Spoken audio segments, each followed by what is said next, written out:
सामाजिक कल्याण के नाम पर विपक्ष केवल जनता के साथ धोखाधड़ी का काम कर रहा है। अगर आप इसमें मैं एक चीज देखेंगे तो आम आदमी पार्टी के नेता एक के बाद एक अपने कुकर्मों के लिए बेनकाब हो रहे हैं, चाहे वह शराबखोरी हो, मोहल्ला क्लिनिक हो या मनी लॉन्ड्रिंग का केस, या तो उन पे मुकदमा चल रहा है या वो जेल में है। आज आपकी एक और भ्रष्टाचार की और फ्रॉड की करतूत आपके सामने मैं पर्दाफाश करना चाहता हूं। दिल्ली में सब्सिडी प्रोवाइड कर रहे हैं और आप द्वारा सरकार जनता और सरकारी खजाने को धोखा देने के लिए एक रेगुलेटरी मैकेनिज्म का दुरुपयोग किया जा रहा है। बिजली निशुल्क देना, बिजली फ्री देने के नाम पर रेगुलेटरी इश्यूज को, स्ट्रक्चर को मिसयूज करके जनता के साथ धोखाधड़ी करने का काम आप सरकार कर रही है।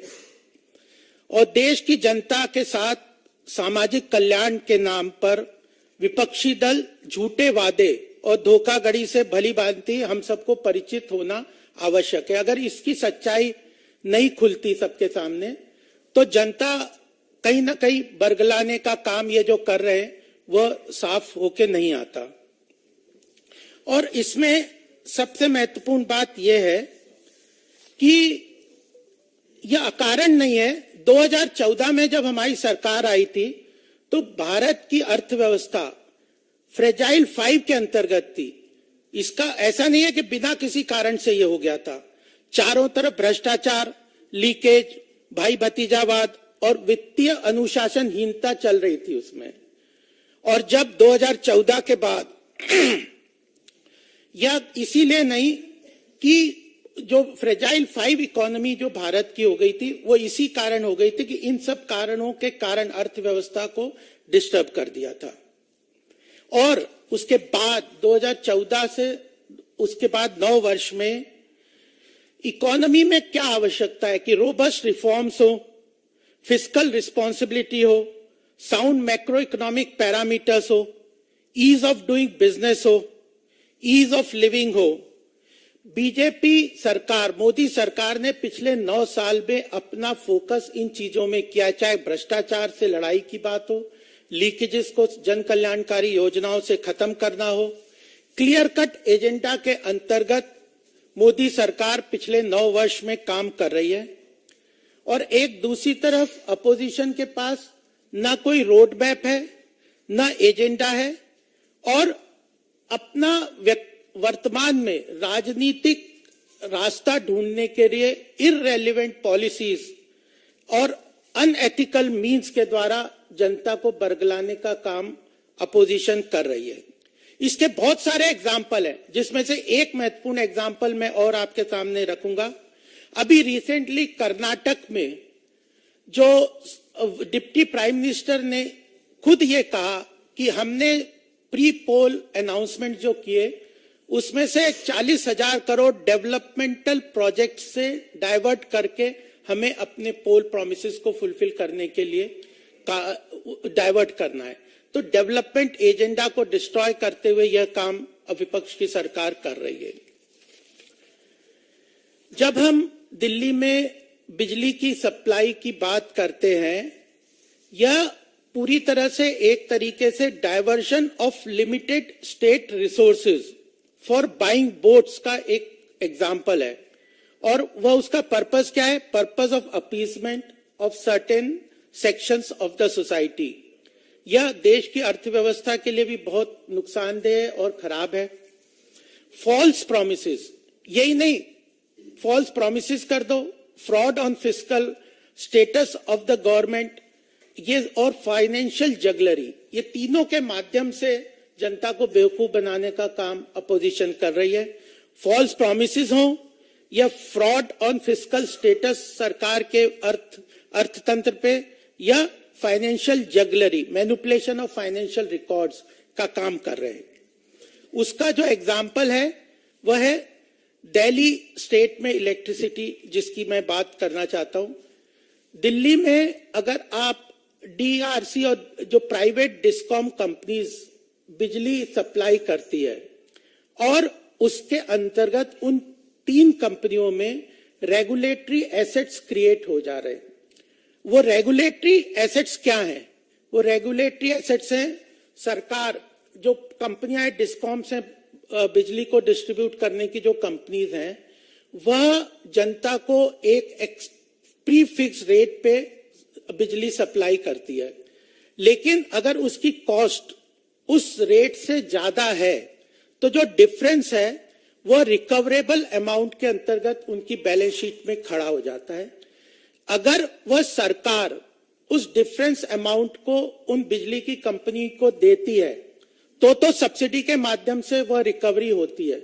अगर वो नहीं देती तो वह जो डिफरेंस है, जो बिजली की कंपनी को एक अमाउंट के अनुसार जो उनकी कॉस्ट है और रिकवरी के अंदर जो डिफरेंस है, उस डिफरेंस अनरिकवरेबल अमाउंट को ना सरकार ने उनको दिया, ना जनता से अगर उन्होंने लिया, तो वो रेगुलेटरी एसेट्स के नाम से उनकी बैलेंस शीट में खड़ा हो जाता है। और यह रेगुलेटरी एसेट्स कुछ नहीं है बल्कि अनरिकवरेबल अमाउंट है जो प्राइवेट कंपनी की बैलेंस शीट्स में लिखा जाता है।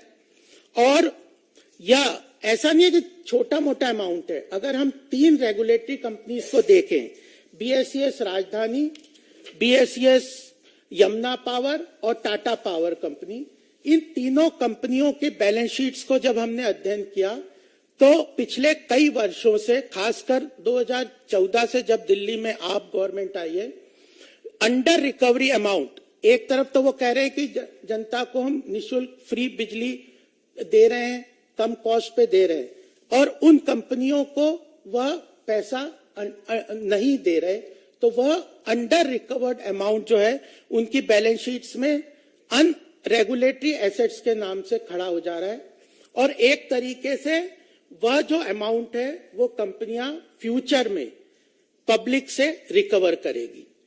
रेगुलेटरी एसेट्स एक तरीके से रिकवरेबल अमाउंट के रूप में उन प्राइवेट बैलेंस शीट्स के अंतर्गत उनकी बैलेंस शीट में खड़ा हो रहा है, जो कि ना सरकार उन्हें दे रही है ना जनता से वो ले रहे हैं, और अल्टीमेटली वह लायबिलिटी को फ्यूचर जनरेशंस में, आने वाले समय में वह क्रिएट करें कि आने वाले समय में जनता से ये रिकवर करेंगे। और यह छोटा मोटा अमाउंट नहीं है। तीनों कंपनी के अंदर हम देखें तो बीएसईएस राजधानी के अंदर रेगुलेटरी एसेट जो 2021-22 में है वह खड़ा हुआ है 8,191 करोड़, 8,191 करोड़ इन 2021-22। बीएसईएस राजधानी के अकाउंट में ये अंडर रिकवरेबल, जो कि फ्यूचर जनरेशन से पब्लिक से रिकवर करते हुए यह का अमाउंट खड़ा हुआ है। बीएसईएस यमुना पावर में यही अमाउंट जो है 5,362 करोड़ है, और Tata power distribution limited company में यह अमाउंट 5,021 करोड़, यानी तीनों अमाउंट मिला के अंडर रिकवर्ड अमाउंट जो इन तीनों कंपनी में 18,578 करोड़ है, जो फ्यूचर में ये कंपनियां रिकवर करेगी पब्लिक से। और यही नहीं, केवल इस पे जो रेगुलेटरी सिस्टम है उसके अंदर 8% का इंटरेस्ट इनको पेबल है, और 8% अगर 18,578 करोड़ पे लगे, मिनिमम है 8%। वो कंपनियां तो और डिमांड कर रही हैं, लेकिन 8% उनको रेगुलेटरी सिस्टम के अनुसार उन्हें इंटरेस्ट देना होता है, तो वह 1,486 करोड़ बनता है, लगभग 1,500 करोड़ एनुअल इंटरेस्ट बनता है। यानी 18,578 करोड़ तो रिकवरेबल अमाउंट 2021-22 में, क्योंकि 22-23 की अभी बैलेंस शीट नहीं बनी थी तो वो फिगर मेरे पास नहीं है, और 1,500 करोड़ का इंटरेस्ट हर साल इन कंपनीज को जनता को देना पड़ेगा, प्लस जो अंडर रिकवरी है, क्योंकि हर साल अगर एवरेज में लगभग 3,500 करोड़ की अंडर रिकवरी दिल्ली में चल रही है, तो 5,000 करोड़ का लगभग अप्रोक्सीमेटली हर साल एडिशनल बर्डन के नाम पे भ्रष्टाचार, फ्रॉड है, दिल्ली की जनता में फ्री बिजली के नाम से वो कहने का बात कर रहे हैं, ना वो दिल्ली गवर्नमेंट उसको पे कर रही है, ना वो ले रहे हैं, और फ्यूचर जनरेशन से वो लेंगे।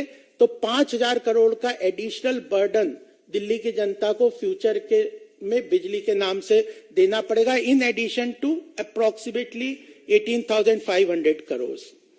और यह अल्टीमेटली जो बेसिकली बात कहने की बात है कि यह तब है, ये क्या कह रही है, दिल्ली गवर्नमेंट का स्टेटमेंट है, और वह कहते हैं कि आप government claims that the power distribution companies, वो कहते हैं कि हम फ्री पावर दे रहे हैं, बट एक्चुअली में it is utterly dishonest of the आप government to claim that they are providing electricity to some sections of the society free and at a lower cost. They are creating regulatory assets, and these regulatory assets are ballooning over the years, and it has accumulated to this amount, 1,500 crores annual interest burden, plus जो yearly जो under recovery है वो 3,500 करोड़ के हिसाब से लगभग 5,000 करोड़ का additional burden future generations को होगा। और इसके साथ ही मैं ये भी कहना चाहता हूं कि ओवर द 5 इयर्स जन कल्याणकारी योजनाओं में मोदी सरकार ने जिस तरह से डायरेक्ट बेनिफिट ट्रांसफर के अंतर्गत लीकेजेस को खत्म किया है, करप्शन को खत्म किया है, तो वो बेटर मैकेनिज्म है जन कल्याणकारी योजनाओं को जनता को देने का।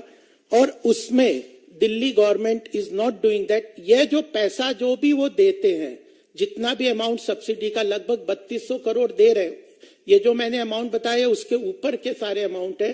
3,200 करोड़ जो देते हैं वो डायरेक्ट बेनिफिट ट्रांसफर के थ्रू ना दे के कंपनियों को दे रहे हैं, तो वो भी कॉर्पोरेट सेक्टर को यह सब्सिडी दे रहे हैं, यह भी एक बात है। और 2018 में दिल्ली के एलजी ने कहा था कि इस सारी स्ट्रक्चर को, चाहे रेगुलेटरी एसेट्स को क्रिएट करने की बात हो, चाहे अंडर रिकवरी की बात हो, या डायरेक्ट बेनिफिट के अंतर्गत ना ट्रांसफर करके कॉर्पोरेट सेक्टर को ये लोन देने की बात हो, इसका सीएजी के माध्यम से ऑडिट करवाना चाहिए।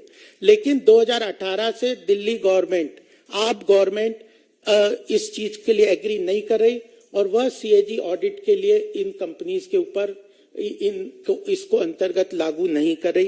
तो डायरेक्ट बेनिफिट ट्रांसफर नहीं कर रहे, जो सीएजी का ऑडिट नहीं करवा रहे, कॉर्पोरेट सेक्टर को सीधे पैसा ट्रांसफर कर रहे हैं, अंडर रिकवरी कर रहे हैं, और इंटरेस्ट बर्डन और जो कंपनीज को पूरा पैसा जो डिस्काउंट के रूप में वो कहते हैं कि सस्ती बिजली और वो हम दे रहे हैं, वो पैसा भी पूरा नहीं दे रहे हैं, और ये एक्यूमुलेटेड होते जा रहा है। फ्यूचर जनरेशंस को इसको देना पड़ेगा।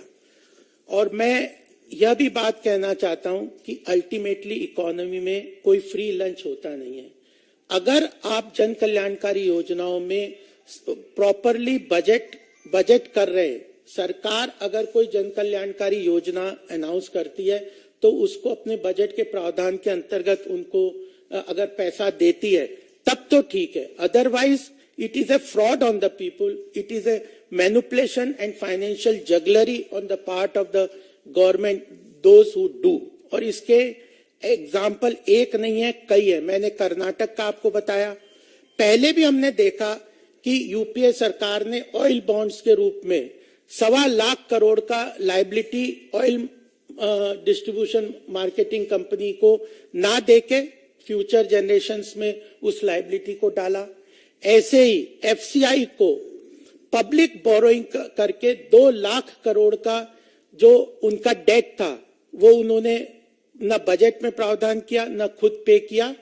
बाद में वित्त मंत्री ने, निर्मला सीतारमण जी ने उस 2 लाख करोड़ को फूड कॉर्पोरेशन इंडिया को अपने बजट के अंदर दिया। तो ये जितने भी फॉल्स प्रॉमिस किए थे, जन कल्याणकारी योजनाएं करनी चाहिए, समाज के हित के लिए वर्ग को सबको यह सहायता देनी चाहिए, लेकिन फाइनेंशियली जगलरी और फ्रॉड और फ्यूचर जनरेशंस के ऊपर उस लायबिलिटी को ट्रांसफर करके जो काम करते हैं वो मुझे लगता है कि यह बहुत ही खतरनाक चीज है। और इस तरह का फ्रॉड करके अर्थव्यवस्था को भी मुश्किल में डालते हैं और जनता के साथ भी नाइंसाफी करते हैं। और इसी कारण भारत की अर्थव्यवस्था 2014 में लगभग फ्रेजाइल 5 के अंतर्गत थी और पिछले 9 साल में जिस तरह से जन कल्याणकारी योजनाओं में भ्रष्टाचार खत्म करके, लीकेजेस को खत्म करके मोदी सरकार ने काम किया है, तो आज हमारी अर्थव्यवस्था विश्व की 5वीं सबसे बड़ी अर्थव्यवस्था बन गई है, तीसरी अर्थव्यवस्था के बनने पे रास्ता के तरफ आगे बढ़ रही है। तो इसका एक इकोसिस्टम है, ट्रांसपेरेंट, करप्शन फ्री एक इकोसिस्टम सरकार ने जन कल्याणकारी योजनाओं का क्रिएट किया, सेंट्रल गवर्नमेंट ने, उसी के अंदर काम करना चाहिए।